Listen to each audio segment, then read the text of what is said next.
You can start. All right.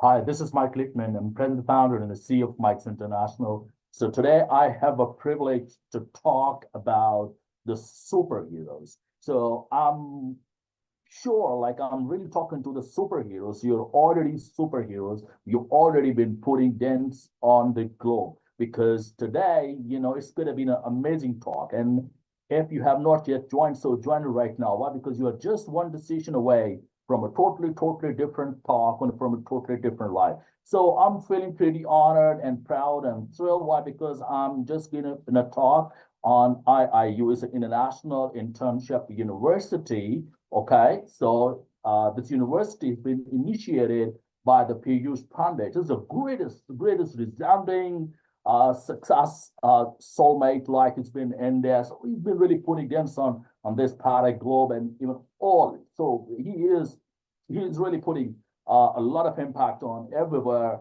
So what he took initiative to start up this IIU with it's a women entrepreneurship council, like where I'm just giving this talk. So the real purpose behind the Piyush Pandit is like he is empowering the women, especially he feels because women are more than 50% of the globe. All right, so they already constitute like more than 50%. All right, so they deserve like to the access, okay, and to right to the education. They deserve like the equal level health, okay, and they must have a privilege, to earn finances. They must have economic security, and along with like they just need to achieve all their financial numbers.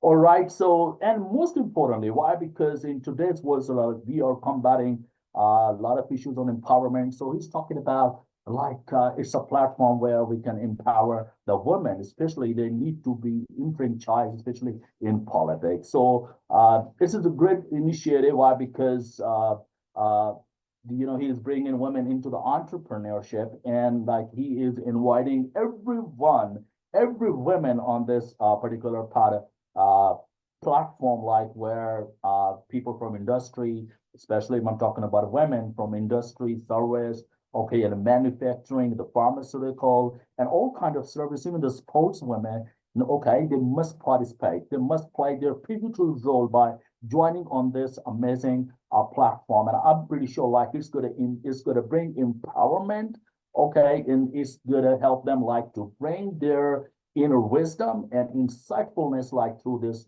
platform. And most importantly, the women, they can help more women because our today's talk is purely about women. And if you are good at women and you're not just doing, so don't wait. Just join us like on this amazing talk show. And I want to pay thank you to Ermina. You are amazing soulmate because you are bringing a lot of wisdom, insightfulness, and perspicuousness, and you are bringing conscience, and conscientiousness you are bringing into this platform. So I'm feeling privileged and honor on this amazing platform. So I would love to share a couple of stories, but I want to tell you today because your today's takeaway is going to be the world-class takeaway.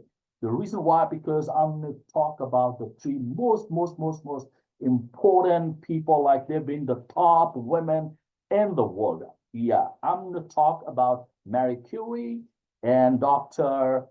Ruth Powell, and the third most important, Angela Merkel's. Like the one greatest thing about the lady is that they are from Germanic tribes. They have the vibes from the Germany. And they are the amazing stories. But I will get started from because you can't play safe. You can't please God by playing it safe.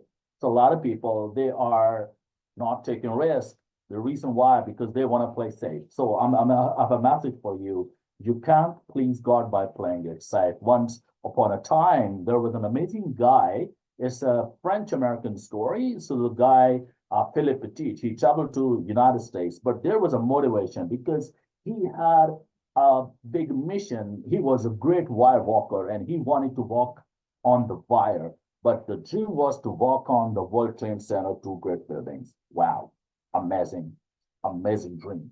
So by sneakingly, like he went into United States, it was um, a great risk. So when he came up there, so he built up a team, and after building up a team, he went one night, it took a time. It was so hard. It was so difficult because there was no, it was, quite hard, like to go on, really onto the 110th floor.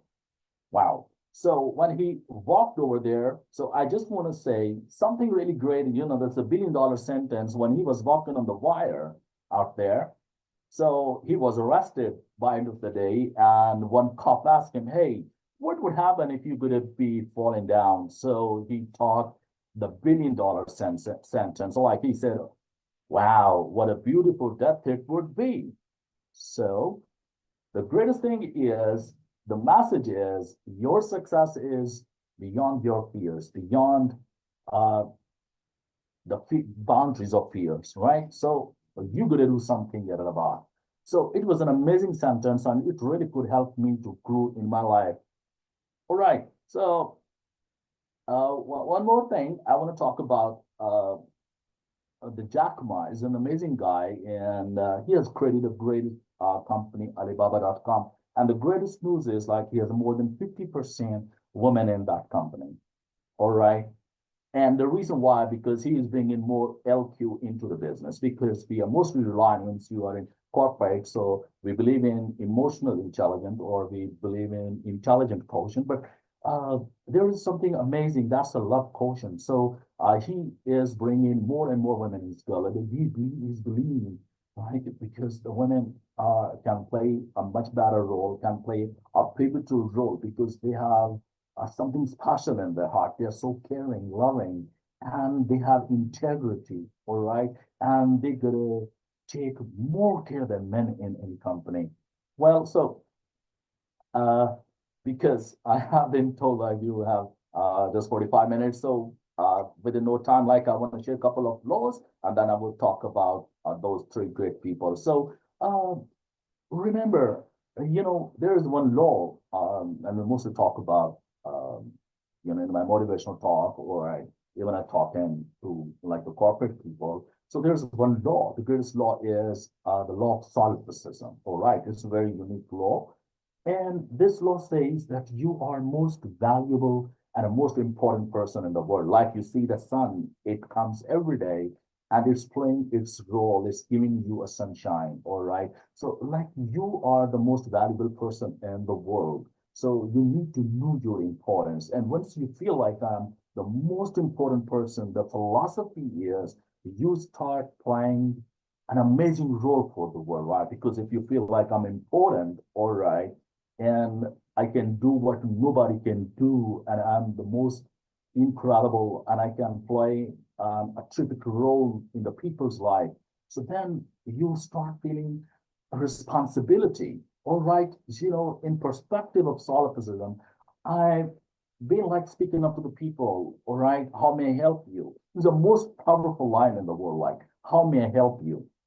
How may I help you mean like you feel like I'm the most incredible and the most gigantic, most powerful and the most amazing person in the world because you knew your importance and you know you can play an important role in other people's life. So the laws, according to this law, you must activate this law in your life. You must feel like you're the most important person and you can do something what nobody can do on this globe. So the most powerful line, whenever you talk to the people, always start your talk, how may I help you? How may I help you? And I'm telling you, like seriously, this particular line will make you the bazillionaire. It will empower you a lot, and you even can empower the people by offering your help. It doesn't mean like you are equipped with a lot of resources. No, it doesn't matter. Even if you don't have, right? If you are even zero resources, right? But you offer other people, and you claim it, and you feel it like, and you share this feeling with other people. Like, how can I help you? All right, because you feel I'm most powerful. And I'm telling you the formula. This is a very selfish attitude. If you're going to say people, hey, how may I help you? People will come and they're going to help you. So law because setting goal is the biggest issue with the people. So there's one beautiful law, and according to this law, this is a law of living considerably. According to this law, what you need to do is why? Because we all are here together. Like even we are I'm giving my talk on IIU on the Women Entrepreneurship Council. Whatever I'm doing, I'm selling my voice. I'm selling my message. I want to impact more and more people in my life. Why? I'm doing it for my business, right? I'm entrepreneur.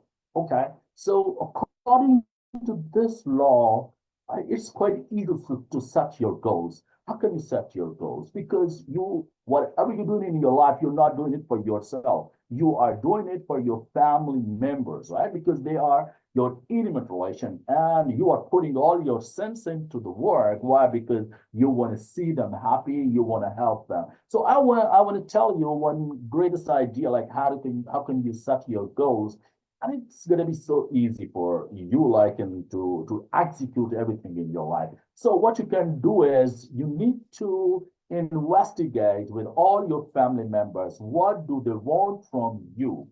All right, because everything gonna happen from you. So you need to have a conversation with all your family members.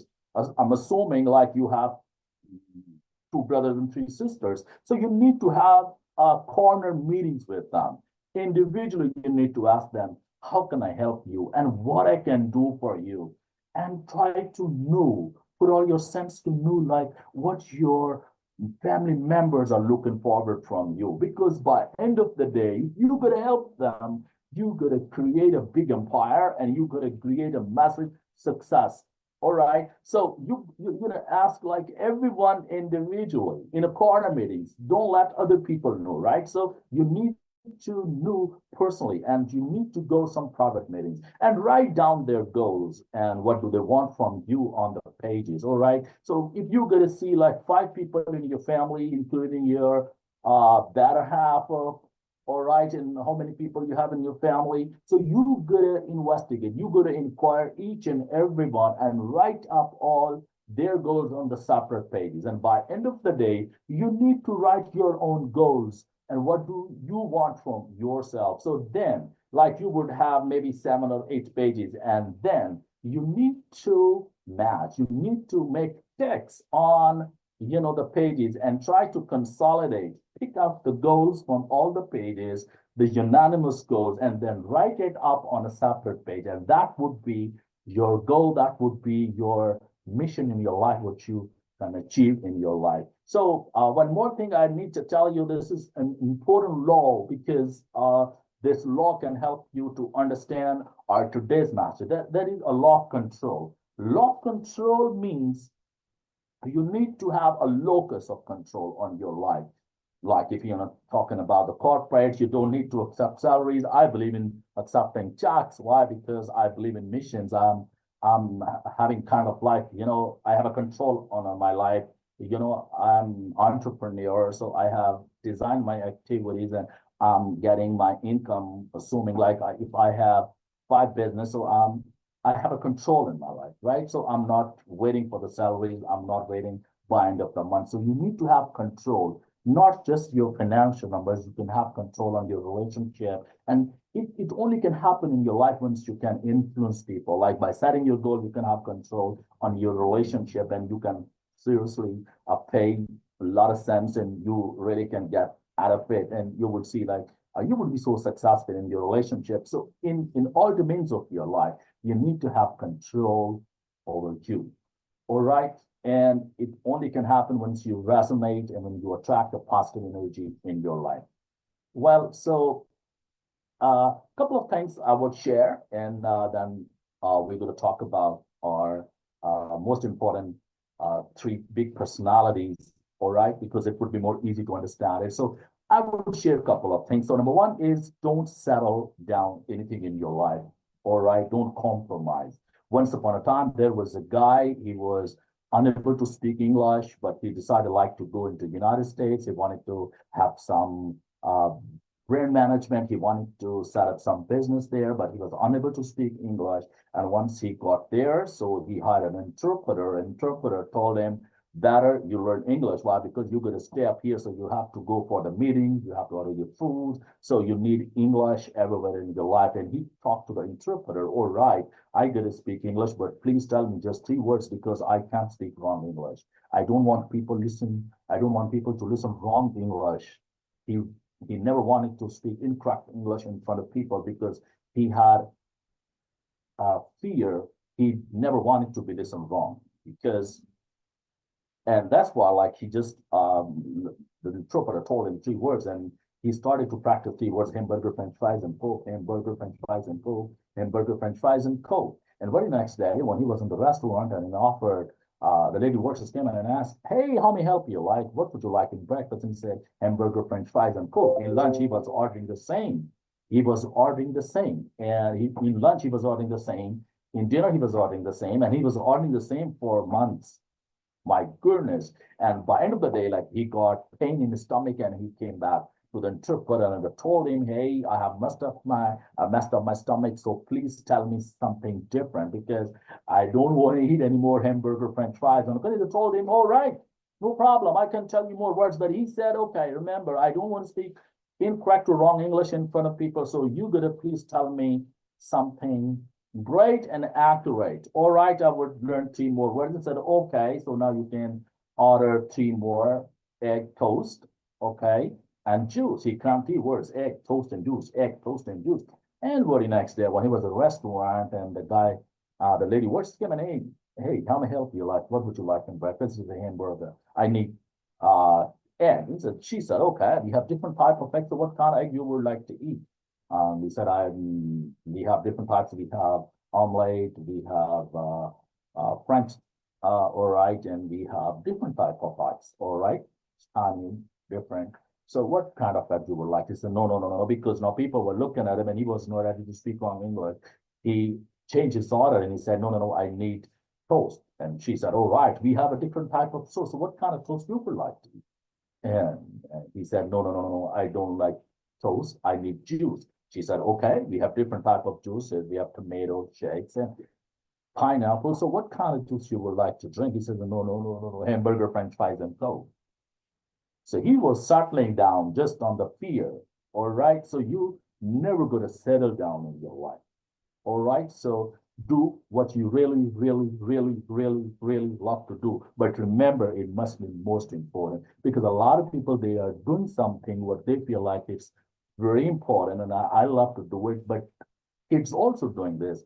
But at the same time, you need to understand first, like, how much impact you can have by doing all this. So stop settling. All right. And the next thing is about because it's all about our today's topic is take full responsibility of your life. A couple of months ago, I had a talk with 5,000 girls, like I could give my talk to them on entrepreneurship and 3 top universities, like their students came in over there. Unfortunately, they all were women. I love to talk to women, especially in entrepreneurship, because I feel they're vulnerable and they must play their pivotal role. They must play their part. They must participate, and they must take a responsibility of their life. They never need to rely on their brother and sisters and father. And by the end of their life, the person they get married. So don't rely on anybody. All right. So you are responsible to take full responsibility of your own life.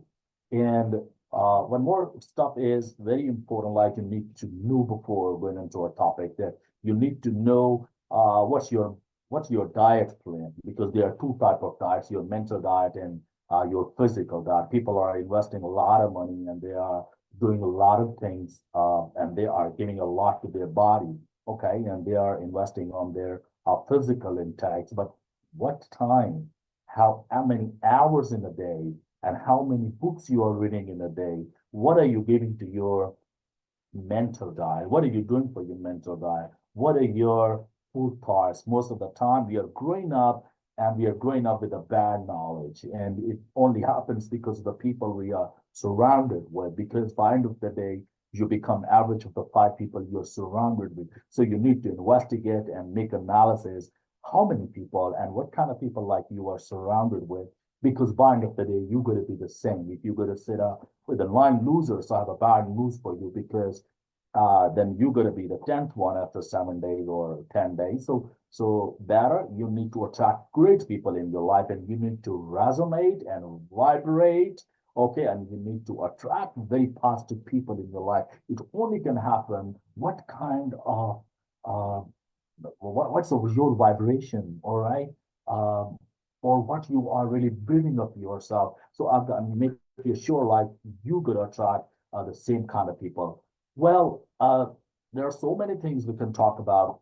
And now let's move on to, and before this, one more thing you need to do is to to understand, which I feel like is most important for you. That is, you need to know like what is the real purpose of your life. I want to tell you, like I know everyone's purpose of life. The reason why, because this is the universal purpose of your life. Okay, so wherever you're born, whoever you are, all right, and whatever you have in, so it's quite understood. All right, this is a purpose. This is your birth purpose. The purpose you have this like by your birth. All right. So the purpose is because you're born in this on this on this globe and you are getting so many things for granted. You are getting free oxygen. All right. You're getting fresh water. All right. And so many things like you are not paying for. All right. So don't take it for granted. All right. You are born to pay it for. Like harassment, he said, you must feel ashamed. You must feel ashamed to die before a major social contribution to this world. You are born to work, even you're getting money or not, but you are born to work 24 hours. Like you see, the nature is always operational. Okay, sun is setting at the right time, and is rising up at the right time. You see, the nature is working, wind is blowing, everything is moving in this world. So by birth, with your birth, you got this goal in your life. You got this purpose that you gotta work. You gotta make this world a conducive place for your next generation. You are energy. Your energy is contagious, all right, and you are continuity of your someone, all right. So you are continuity. So you gotta do something out of the box. You are born to do something significant for this world. And this is a real purpose. And I want to tell you, like, if you will bring this selflessness into your life, if you're going to do something out of the box and you are doing it without any motivation, if you are doing it for no zero consideration, I want to tell you, like, you're going to be the Nobel Prize person in the world. And this is what the real cause of our birth on this planet. All right. So once upon a time, uh, there was a young girl. She was just 19, all right, and she was putting on the Lancaster, all right, and lousy dresses, and she was living in a house which was really was not properly paved and constructed. It was almost demolished house, and she was living in one room. Why? Because she was helping herself like to study more and more in her life, and whenever like because she born in Poland, and it's the most frozen part of the globe. It's always a blizzard, all right. So and she was used to have books around her, and she had no money for buying a coal and to make her room warm. So she was relying on the books. She had no even the great blankets or the clothes. So she was hiding herself under the books, under the table, all right. It was her life, and she got an opportunity. She was doing some kind of small works, all right, and she was getting some money to continue her education. And she was teaching to one knight's daughter, all right, and she was so young. And she was teaching her, she was getting money, and it was only her source of income. And in the meanwhile, that young daughter's brother like came up in house, and he was a university student in France, and he was so inspired because this girl was so sharp as a tack in mathematics, okay, and She was great in chemistry and other subjects, and she was really great in dancing. So he fell in love with her. Happy Valentine's Day. It's a great story. So what happened? She was uh, he fall in love with her, and she responded so positively, and they both were playing here and there. They were having a lot of fun, and one day uh, he proposed her, and when mother of that girl could know, like, my son has proposed that girl, she was so annoyed, and she rejected. It was a panicking situation um, at her home. The reason why, because she had a belief. My son is a son of night, and he's studying in the top university in France. And on the other side, look at this girl. She is putting on the very lousy gesture, and like it was even she had no bath for last so many days. Even she had no money like to buy a blanket or the coat. She had no money even like to manage herself. Why can she just rely on her money?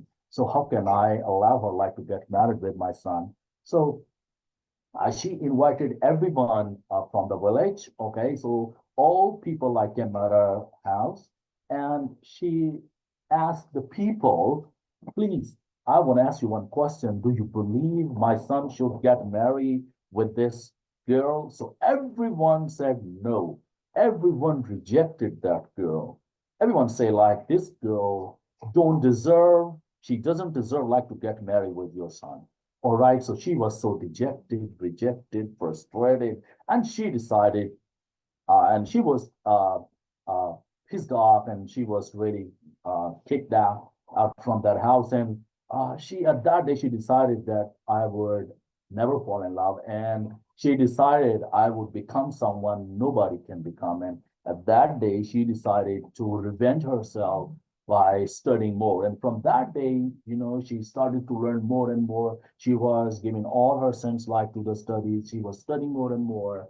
And by the day, like she got a scholarship, and she had an opportunity like to go to the France, and already her sister was there. So when she went there, she had a deal with her sister, because you got to pay money for my expenses, you got to pay money for my studies. So after my studies, I got to pay you money back. So it was a deal between two sisters. So she was the only girl like who was studying there in a big classroom, and she was the only girl. So here I need to tell you that girl has been studying under the secret university, because in Europe in that moment, because it was just newly independent from the Poland, and her father was also, being punished by the Polish people, by the Germans, because they got independence from there.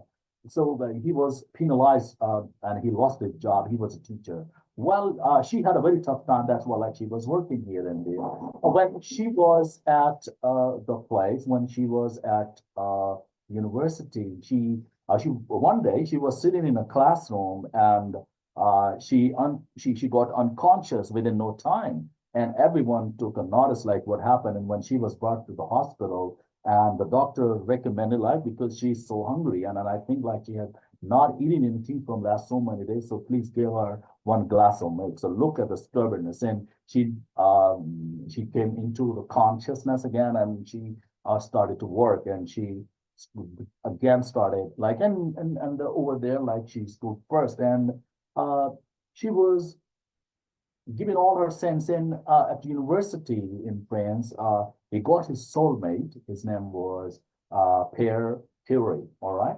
Sometimes people say Harry Curie or the Pierre Curie. He was a professor. And when this girl completed her education, and she decided, okay, I need to go back to the Poland, because she was in love with the Polish people and the Poland, because along with her family, like, they already have sacrificed a lot for the country. So she had a lot of pain. She always wanted to help the Polish people. She wanted to go back. And while she was coming back after completion of her education, so Pierre proposed her. It was a very good, amazing sentence I can remember from the story, when he said, "I'm in love with you. I love you," and she said, Perry, it looks very unscientific. Yeah, because she was a scientific mind. She always wanted to do something bigger.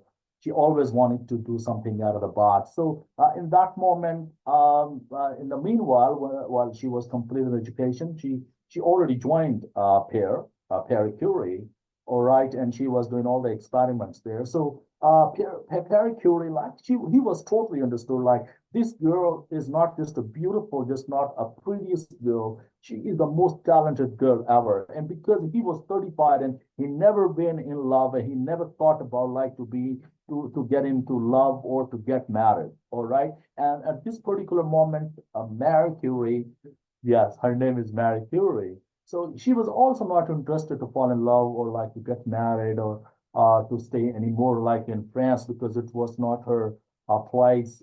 She wanted to go back uh, in Poland. So uh, it's the nature was looking at her life because something greatest was coming up in her life. So Perry proposed her and they got married. And I think it's the world's the best couple because they were the real soulmate. Because when Perry uh, uh, proposed her, so there was no kind of punchline where he talked about falling in love or something. He was just talking to her. We are soulmate, and I knew you wanted to become the great scientist. I at the same time, likewise, I wanted to become the great scientist. So it's a great reason like to stay together. All right, we can stay together. I want to build up much better that laboratory where we can work together. And I'm pretty sure with our work with the joint venture, I know you are a scientific mind. You can't fall in love and you won't be thinking like to getting married. But I make sure that with this particular joint venture, with this particular knot, we can get something out. That's why I say the love has its own wings.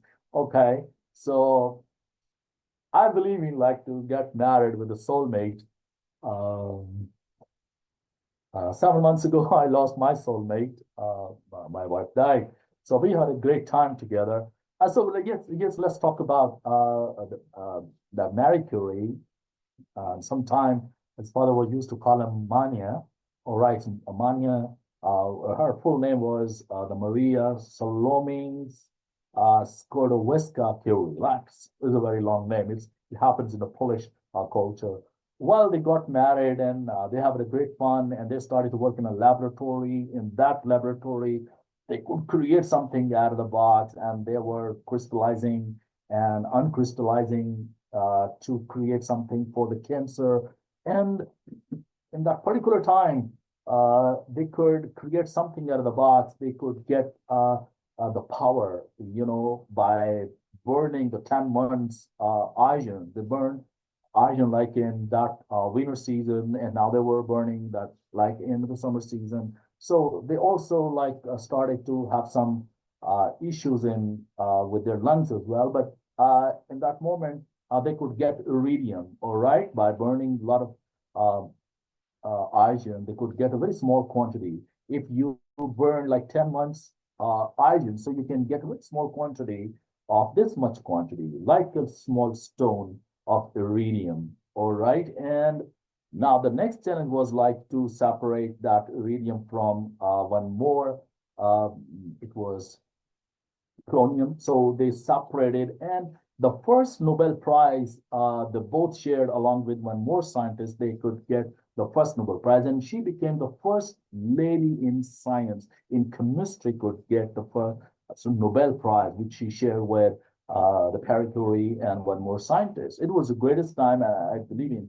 You're going to be, the people would be so lucky, they're born in that particular frame of time. So, the Marie Curie, afterwards, I had some tough time because the Perry died.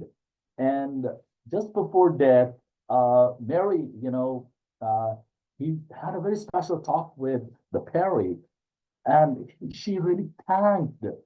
She paid a lot of thanks to uh, the Perry Curie because he could play a pivotal role. He could play um, an enormous role in her life because at that moment, when she was going back to the Poland and the Paris, he stopped her, and Mary confessed and told Perry, Perry, you are the greatest person ever I met, or even I had no imagination that such person will come into my life and will play an amazing role. And I'm in love with you. And that was amazing time. And after a couple of days, because of some accident happened in the street and a Perry died. It was the toughest moment in Mania, in the Mary Salome's um, Skorowiska Curie time. It was unimaginable. And his her great teacher, he was a great scientist and professor as well.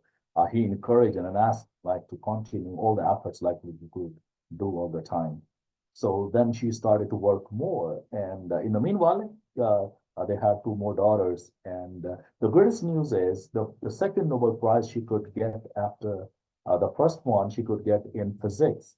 Okay, physics and chemistry. All right, she could get two Nobel Prizes, and she's only the lady on the globe. She could get thousands and hundreds of honor degrees, like the universities honored her with the degrees, and she could get thousands of prizes. And she was so popular in France because now France was her country because now she was living out there.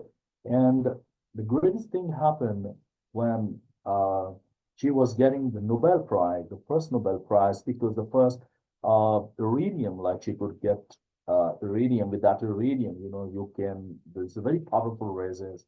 With those resins, you can really diagnose the cancer. So from that day to day, we have fixed cancer because of that greatest lady, Marie Curie. And when the corporate people they came up and they offered um, the chats, they offered, all right, if you want to sell this great idea, so we are ready to buy this idea. So what would you like to charge for it? And she said, no, I won't charge for my this greatest achievement because I believe in that whatever you do in it's for humanity.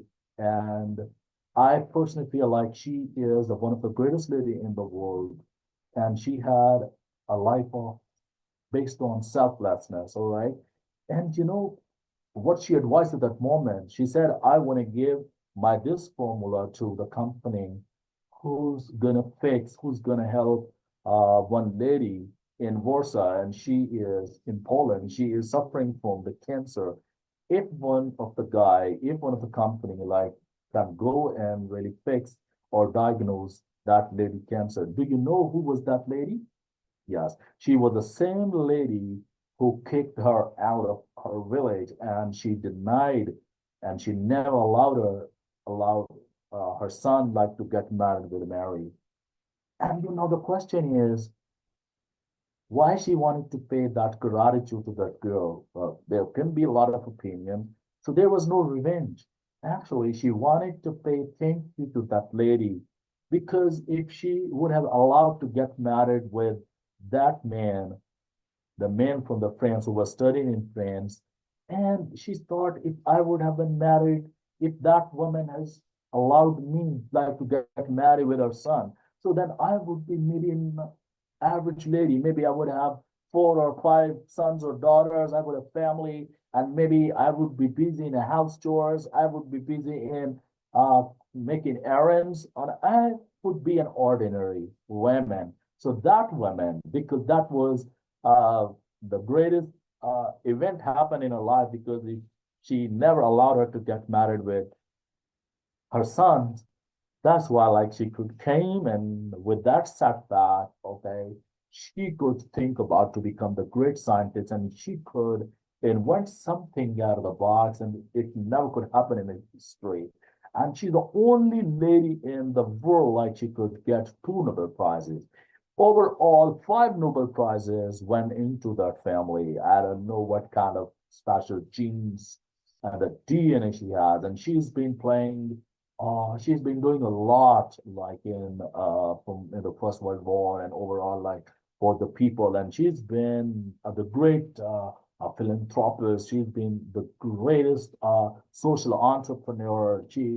She was a great lady having the highest level of empathy. So Mary was so successful in her life. So I want to tell you what could make her so successful. Number one, her stubbornness. She was so stubborn. Even it was so hard for Perry to propose her. Why? Because she was not agree. She was not having any kind of feeling for love or anything. She thought like I never want to be controlled by any kind of feeling like this. So I want to ask you, if you're a girl, if you're a woman and are watching this podcast, this talk show, I just want to ask you what you're doing in your life, what you're doing in your life, and what are you becoming in your life, and what are you doing to become what you want to become in your life. All right, what much better efforts you are bringing into your life to become that person you want to become in your life. And if you are a woman, I want to tell you, start living with the cause, because the cause and the big mission. And you never need to dream about yourself. You need to dream about other people. Remember, dreams are never personal. You can dream about your life. You can dream about your personal luxuries. All right. Don't stop working on your financial numbers. Stop working on your professional, like these kind of goals. If you have a mission, if you have a vision to help humanity, if you have a selflessness into your heart and into your body, and you are living, the amazing life, I want to tell you, you're going to be the world's most successful person in the world if you want to help humanity, because you want to help people. All right. And help always comes back to you. All right. Always ask people, how may I help you? How can I help you? It doesn't matter what you have. It doesn't matter wherever you are. It doesn't matter what the degree do you have. Always dream about other people's success. I want to tell you, success is never personal, because dreams are not personal. Even your responsibility is not personal, because you are not responsible just for you and your family. You are responsible for everybody around you. You are responsible for the globe. And level of your responsibility will determine that who you are, will determine, it's going to help you to determine that what your life is. All right. It will determine level of your success. So we are so lucky. Uh, we have Marie Curie in our life. We could have Marie Curie. She is a very powerful lady in the world. And still, like, if you go to Google and you see Maria Salomia Skłodowska, maybe I have some little pronunciation issues. Amazingly, she had the greatest achievements in her life. So my next story is, before I start my next story, I want to tell you something. Uh, she had a great habits. She never spent time in the kitchen, because she had a feeling, if I would spend more time in kitchen, it means I'm gonna waste my time. So she is the world's greatest lady. Why? Because she could save a lot of time. And after Mary, the one more guy we have, Elon Musk, like, they are the best time managers in their lives. They are not just time managers, all right, because you can't manage your time. You actually gotta manage your thoughts. You gotta manage your life. So manage your thoughts, all right? You gotta manage your life, all right? So you don't need to manage your time. You gotta manage yourself. You gotta be most effective, and you gotta be most effective as well, like what you're doing. And you see, she was living in a very not very costly building or house. She's been eating a very less amount of food. She was living just on one bread for a month, and she's been using like that dried loaves. She was living just on one bread in a month. Why? Because she had a feeling, I don't want to waste my time just on cooking and just on eating and doing all these things. And she could have no very special kind of hairstyle, or she had no very special kind of attire. She was so simple, and even she had just one chester, and she had no so many suitings in her life. And she had uh, great working habits. And although I told you, he is a great husband, Mary Curie, Perry Curie, who can play a very pivotal role. When she was asked, like, why don't you eat? Why don't you go to the kitchen? She said, I don't waste my time. What my time is so much valuable. I just have to save my time. And I want to spend all my time on my education, on my studies. That's why, like, she could get a couple of Nobel Prizes. And because of her gene like family, overall, like, could get 5 Nobel Prizes. Well, once upon a time, I'm moving to my next story. Its story happened in 1950s, by late 1950s. A lady was traveling from Germany, all right? But before this, I need to tell you, when she was so young, she made 3 most important decisions. Decision number 1, I will never get married. All right. Decision number 2, I'll become a doctor. Decision number 3, I'll help the humanity. I'll help the poor people. Look at the conviction. She was just 11 and she made these 3 decisions. Now, because long story short, we have a short time and we have to summarize and we have to conclude the story. So in late 1950s, now she was a doctor and from she was traveling from Germany to India because there was a plague. But in the meanwhile, like, she had some connection flight, and she came into, she stayed for a couple of nights in Karachi, and out there she noticed that the people, they are suffering from a different kind of disease. It was a leprosy disease, and people were really are dying, and they were really on the McLeod Road in Karachi. They were really onto the roads, and parents, they were throwing their kids, and kids, they were throwing their parents, and parents, they were throwing their parents, and people were throwing up out there, like, onto the roads to their loved ones and to their family members. The reason why it's a very contagious disease, leprosy disease, you start losing your limbs. So she had, I was watching her interview, and she said, I had no ability, even I couldn't create that courage to see people like going through that kind of suffering or disease. So at that day, I decided that I would help people. I want to stay here in Karachi. All right. It took 1 year to convince the people because people were not ready to be diagnosed. They had a feeling if I were, because we are tormented by the God. It's a punishment of the God. And you know what's the philosophy? Once you feel like you are punished by the God, it means you are not ready to fix it, and you embrace it, you accept it, and you start living with the disease. But it took 1 year, like, to convince the people, and she helped 65,000 people. She helped 65,000 people in Pakistan. In late 1980s, she could help Pakistan people and make this country the leprosy free country. I want to tell you a couple of facts about her. She always been living just on one small bread and one boiled potato, or sometime, the cup of yogurt. It was her diet for 24 hours. She's been traveling on the public transport. She never had any kind of private conveyance. She's been helping for more than 50 years in Pakistan, and she's been treated like a Mother Teresa. All right, she was a mother for Pakistan people. She could help a lot of people out there, and she was very simple in her food. And whenever someone, when an interviewer asked her, like, why do you eat just very simple foods? It's, not very costly. You can afford. You can eat a lot of foods. You can order for the pizza or something. She said, no, I would love to eat the food of the low class person, the labor class person. I feel ashamed of myself, want to eat more than them. So she was an amazing lady, and she had just a couple of suits. Okay, this is a called shalwar kameez, like trouser and shirt. One trouser and shirt she was putting it on, and the second one she was washing. She never ironed her clothes.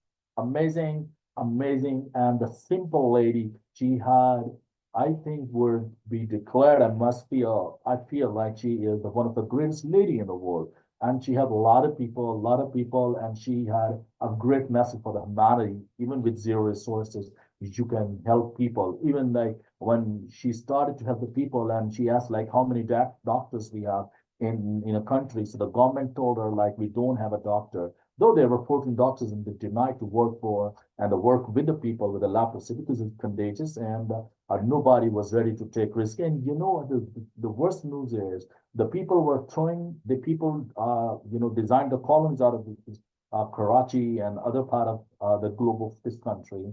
All right, they designed the colonies. All right, and the people were throwing like people out there in the cottages, and they were closing the door and they were throwing the foods from the walls.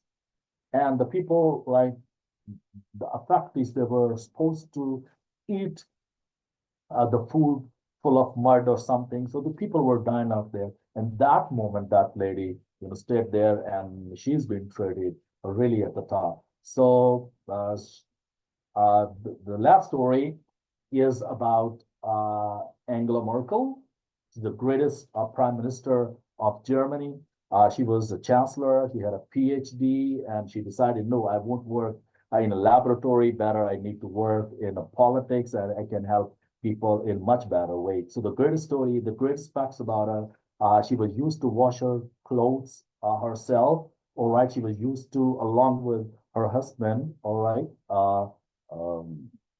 he was a professor. All right, and they both were working together. They never hired anybody. They have no any kind of janitorial staff or the support people in her home. She stayed for 15 years as a prime minister, and she's been just using the vice chancellor car for going to the office. And she's been cooking herself, she's been washing herself. And look at her, like about the relationship, because she was used to wash clothes at night, and because at night the electricity was very cheaper. So she had one fear, like maybe people in my neighbors, they would have some disturbance. So she started to talk with the people and got permission from other people, from the neighbors, like, because when I turn on the machine like at night, so don't you feel bad? So they said, okay, you can use it. And she, she's been doing really amazing, and she has done a lot, as a very simple human being, and she's been just spending 5 years on her. So then she was the Asian lady, and she's been for last 9 years, she's on always #1 in the Forbes magazine. She is the most powerful lady in the world, and she has a great working habits. She has a great working habits because she was used to work just for for 20 hours, and she was available to her staff for all the time, when even like she's having a call like at night, so she was used to accept the call. So she's been the amazing lady. She always had a one hairstyle. She has a one necklace. She had a couple of trousers and three uppers. She's been putting it on, very simple. And the pension she could get after retirement, with that money, she even couldn't buy that a new house. And she's still living in a rented house. And amazing, amazing lady. So thank you very much. Ramina, you are over there, and I think I have maintained, I have tried to manage my thought within the limited time. So thank you very much, everybody. Keep dreaming big. Hello.